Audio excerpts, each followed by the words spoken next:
안녕하세요. 지금부터 멀티레이어드 스트럭처 오피스 디자인 팀 프로젝트 발표를 시작하겠습니다. 오늘 발표는 팀 프로젝트 정의, 기업 현장 실습 내용, 그리고 핵심인 멀티레이어드 스트럭처 오피스 디자인 제안 순으로 진행되며 마지막으로는 프로젝트를 돌아보는 자체평가로 발표를 마무리하겠습니다. 우선 팀 소개를 진행하겠습니다. 저희의 팀명은 꾸밈이며 꿈을 향한 발걸음을 내딛고 매일매일 우리를 새롭게 꾸며나간다는 의미를 담고 있습니다. 즉, 저희 팀은 주어진 프로젝트 목표 달성을 위해 현재 가진 아이디어를 끊임없이 보완하고 발전시키며 결과물을 설계하고 만들어 나가는 실천 지향적인 팀입니다. 다음은 팀원 소개입니다. 먼저 팀장은 이민지이며 팀원들이 무엇을 배우는지 파악하고 문제 상황 발생 시 해결 방향을 제시하며 팀원들의 동기부여와 소통을 총괄하는 역할을 담당했습니다. 다음은 팀원인 위시아입니다. 팀원의 역할은 실습 과정에서 발생하는 사진과 영상을 기록하고 이를 날짜별 단계별 정리하여 분석에 필요한 데이터 기반을 마련하는 것입니다. 이번 프로젝트를 통해 저희는 세 가지 핵심 목표를 가지고 임했습니다. 우선 직무 측면에서는 업무 진행 및 회사 분위기를 파악하고 가구에 대한 전문 지식 습득, 그리고 스타일링을 통한 사진 편집 능력 향상에 집중했습니다. 다음 인성 측면에서는 예의 바른 행동과 밝은 인사를 실천하며 성실한 태도와 계획 이행 능력을 키우는 데 중점을 두었습니다. 마지막 학업 측면에서는 후기 분석을 통한 문제 해결 능력을 습득하고 다수의 의견을 효율적으로 통합하여 최종 채택하는 방법을 체득하고자 하였습니다. 이렇게 저희가 실무를 나가게 된 기업은 시스디자인입니다. 이들은 소파는 편해야지라고 생각하는 사람들이 모여 만든 곳으로 좋은 가구를 더 많은 사람들과 함께 즐기기 위해 만들어진 브랜드입니다. 이러한 시스 디자인의 핵심은 멀티레이어드 스트럭처를 가진 소파입니다. 시스 디자인은 오직 편안함을 위한 소파를 위해 브랜드만의 구조를 개발했는데요.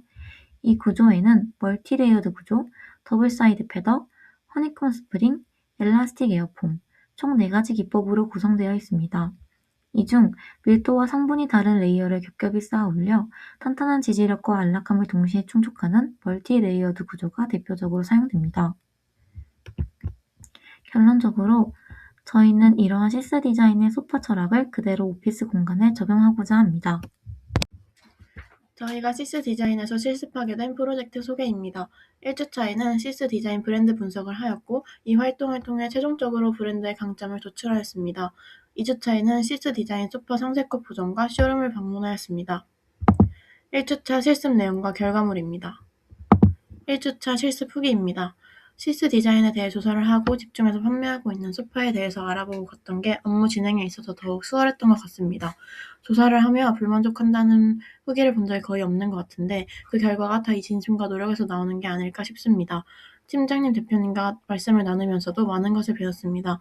마케팅과 디자인의 중요성, AI 활용 능력 등 디자이너로서 성장하기 위해서는 아직 배울 점들이 많은 것 같습니다. 미리 자료 조사를 하여 정리해 두었던 자료들이 실제 PPT 내용으로 사용되기도 하면서 사전 조사의 큰 중요함을 깨닫는 시간이었습니다.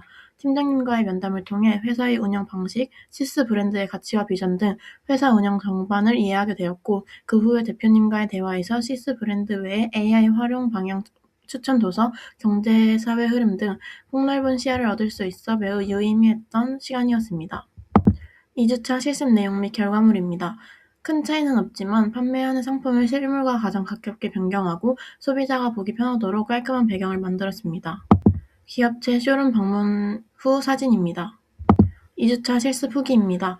1주차에 했던 업무를 수행하고 2주차에 업무를 진행하니 시스 디자인에서 어떠한 디테일을 세심하게 챙기고 있었는지 느끼게 되었습니다. 시스 디자인은 소파는 편안해야지 라는 생각을 가지고 성장하는 브랜드인데 그 말이 앉자마자 와닿았던 것 같습니다. 저희 PPT를 들으시며 오히려 역으로 많은 질문을 해주셔서 대처 능력을 발휘할 수 있었고 생각하고 파고드는 수준을 키워야겠다는 생각이 들었습니다. 촬영 후 가구의 색상을 포토샵에서 조정하는 것은 예쁘게 만드는 것, 온라인 쇼핑 환경에서의 색상 오류로 인한 고객 불만을 사전에 예방하고 반품률을 낮추는 중요한 리스크 기능이라는 점을 깨달았습니다. 쇼룸 방문 후 느낀 점은 매우 많았지만 그중 가장 인상적이었던 것은 지난주 브랜드 분석을 통해 머리로만 알고 있던 시스 디자인의 다양한 가치들이 소파에 앉는 순간이라는 단 하나의 경험을 통해 몸으로 이해하고 느꼈다는 점입니다. 다음으로 인터뷰 내용입니다. 첫 번째 질문으로 디자이너가 처음 아이디어를 스케치하거나 최종 디자인을 선택하는 것에 있어 어떠한 순서대로 결정이 되나요? 또 그 순서에 따라 결과가 달라지기도 하나요? 소파 같은 경우는 덩어리가 크고 디자인 요소가 많지는 않습니다. 그렇게 형태 혹은 착석감을 가장 우선순위로 봅니다. 가구는 시각적인 부분이 아무래도 크기 때문에 두 번째로 컬러감을 중요하게 생각하는 것 같습니다. 두 번째 질문으로 소파는 디자인 요소가 많지 않다고 하셨는데 어떻게 매번 차별점을 주시는 건가요? 소파의 디자인 요소가 다양하진 않지만 무궁무진합니다. 너무 도전적이진 않은 디자인을 하는 게 좋은 것 같습니다. 형태는 너무 대놓고 특징적이기보다는 미니멀하게 옆면, 뒷면, 프레임 부분 등 눈에 띄지 않지만 잘 보이는 것을 활용하여 특징 차별화를 줄 수 있습니다.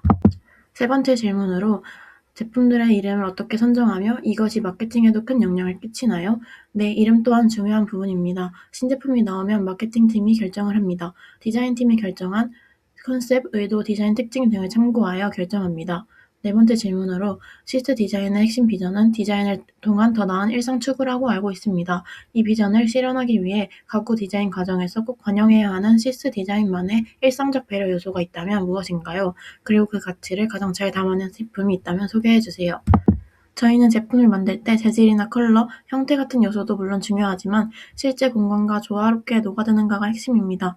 그래서 너무 도전적이고 과감한 디자인보다는 미니멀한 디자인에 옆면 디테일이나 포인트를 섬세하게 넣어서 알게 모르게 완성도를 높이는 방식으로 디자인하고 있어요. 이런 시스 디자인의 가치가 잘 담긴 제품이 바로 최근 출시한 블렌딩 모듈 소파예요. 이 소파는 공간에 맞춰 자유롭게 배치할 수 있고 모듈 하나만 놓아도 디자인적으로 어색하지 않게 완성돼요. 마지막 질문으로 작년 인터뷰에서 아이보리, 베이지 등 노멀 컬러 중심의 트렌드가 지속될 것이라고 하시면서도 차별화를 위해 컬러 활용이 더욱 중요하다고 하셨는데요. 현재 시스 디자인이 주목하고 있는 새로운 컬러나 소재 방향이 있을까요? 기본적으로 아이보리나 베이지처럼 누구나 편하게 선택할 수 있는 노멀한 컬러를 중심으로 제품을 구성하고 있어요. 다만 차별화된 선택지를 드리기 위해 옵션 컬러를 따로 제공하는데 현재 선호하는 컬러는 카멜이지만 새롭게 제안하고 싶은 색은 블랙이에요. 유행이라는 게 계속 돌고 도는 만큼 최근에는 다시 블랙이 슬슬 올라오고 있는 느낌이 있어요. 그리고 패브릭 쪽에서는 레드 계열이나 제안을 담은 어스톤을 많이 선호하고 있어요. 이제부터 저희 발표의 핵심입니다. 앞서 말씀드린 시스 디자인 소파의 철학을 공간에 고스란히 담아낸 멀티 레이어드 스트럭처, MLS 디자인을 제안합니다. MLS 디자인은 시간의 가치를 엮는 건축적 레이어를 의미하며 소파의 편안함을 위한 연구와 노력의 시간적 가치를 오피스 공간에 시각적으로 구현하는 것을 목표로 합니다. 이러한 MLS 디자인을 통해 저희 팀이 달성하고자 하는 최종 목표는 두 가지입니다. 첫째, 딱딱한 기존 공간에서 벗어나 방문객과 직원 모두에게 전문성과 자부심을 느끼게 하는 공간으로 변모시키는 것입니다. 둘째, 오피스 환경 전체를 통해 시스 디자인의 철학과 가치를 총체적으로 경험하도록 유도하며 다양한 레이어를 통한 지속적인 안락함을 구현합니다. 이러한 MLS 디자인을 실현하기 위한 세 가지 필수 요소는 다음과 같습니다. 첫 번째는 조형적 유연성입니다. 소파의 안락함처럼 경직된 분위기 대신 부드럽고 유연한 곡선을 공간 전체에 적용합니다. 브랜드가 지향하는 안락함과 심리적 안정감을 전달하는 가장 직접적인 언어입니다. 다음은 깊이 있는 마감재입니다. 시간이 지날수록 가치가 더해지는 목재, 천연 가죽과 같은 재료를 활용합니다. 최상의 제품을 위한 시간과 노력을 공간에 불어넣어 브랜드에 대한 믿음과 진정성을 깊이 있게 투영합니다. 마지막으로는 겹겹이 겹쳐진 형태입니다. 소파의 기능적 레이어와 브랜드가 쌓아올린 시간의 축적이라는 가치를 레이어링하여 입체적으로 구현합니다. 이는 다층적인 안락함과 최상의 품질을 향한 노력이 헛되지 않았음을 시각적으로 전달합니다. 저희는 디자인 제안의 현실성을 높이기 위해 AI를 적극적으로 활용했습니다. 먼저 대표실입니다. AI에게 우리가 어떤 프로젝트를 진행하는지 설명하고 전달하고자 하는 의도와 컨셉도 같이 설명해 주었습니다. 그 다음은 프로젝트의 컨셉 핵심 키워드와 선정 이유를 함께 이해시켜 주었습니다. 이렇게 이미지 생성을 부탁하기 전에 기본 배경 지식을 AI에게 충분히 인지시켜 주었습니다. 그 다음은 AI가 이해해서 제안해주는 디자인 특징 요약 설명을 부탁했습니다. 제안해주는 디자인을 확인하며 수정하고 싶은 부분들을 체크하고 수정 요청을 진행하였습니다. 그러면 AI가 요청 사항을 이해한 뒤 해당 요청 외에도 요청 분위기에 맞는 다른 디자인 요소들을 추가적으로 제안해 주었습니다.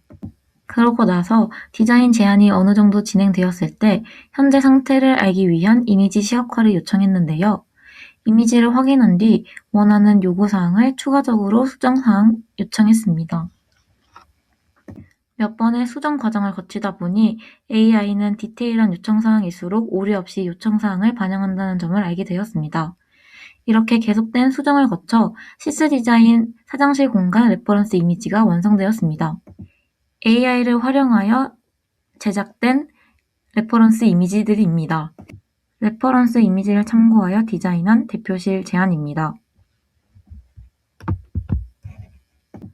공간의 특징으로는 퀄팅 마감의 후면 가죽 패널입니다. 깊이 있는 마감재인 가죽을 사용하여 여러 개의 블록과 텍스처를 구성하여 겹겹이 쌓아올린 세월의 가치를 시각화하였습니다. 그 다음은 유기적인 곡선의 천장 디자인입니다. 조형적 유연성을 가장 드라마틱하게 표현했는데요.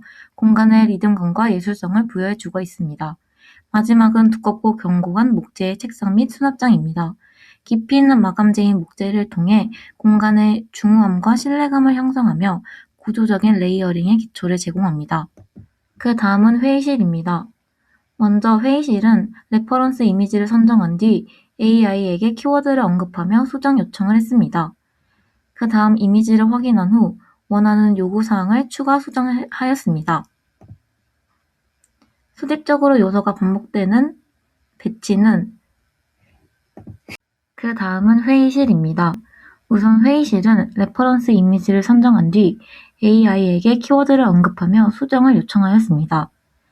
이미지를 확인한 뒤 원하는 요구사항을 추가적으로 더 수정 요청하였습니다. 수직적인 요소가 반복적으로 배치되는 인테리어 유형을 언급하며 수정 요청을 하였는데요. 이미지를 확인해 보니 선정한 키워드가 잘 보이지 않아 더 잘 보일 수 있도록 수정 요청하였습니다. 이렇게 해서 완성된 회의실 공간의 레퍼런스 이미지입니다. 레퍼런스 이미지를 참고하여 디자인한 회의실 제안입니다. 곡선형 조명으로 부드러우면서도 고급스러운 분위기를 연출하였습니다. 브랜드 가치인 지속적인 사용과 시간의 가치를 위해 파라메트릭을 사용하여 시간, 세월의 흐름을 시각적으로 보여주었습니다.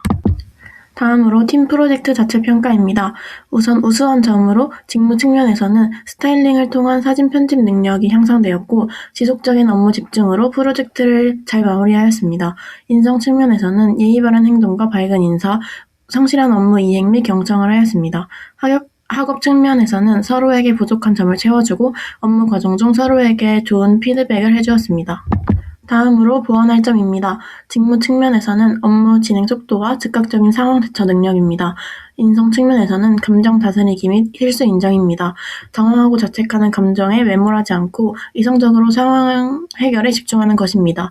학업 측면에서는 빠른 업무 환경에 적응하는 것입니다. 마지막으로 최종 느낀 점 및 향후 계획입니다.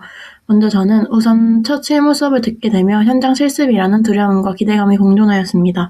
걱정과는 다르게 마침 가구 수업도 같이 듣고 있던 터라 가구에 대해 흥미가 생기고 있는 시기였기에 실습을 더 의미 있게 이행할 수 있었습니다. 실습 일지를 적으면서 실제 회사의 업무 진행 방식을 알게 되었고 전체적인 업무에서 큰 깨달음이 있었습니다. 학교 과제와는 다른 업무 속도, 내용에 있어서 참고할 수 있었습니다. 또한 진행했던 실습 과제를 통해 추후 진행될 프로젝트에 있어서 어떻게 올바른 방향을 잡고 나아갈 것인가 고민하며 바로잡을 수 있었던 것 같습니다.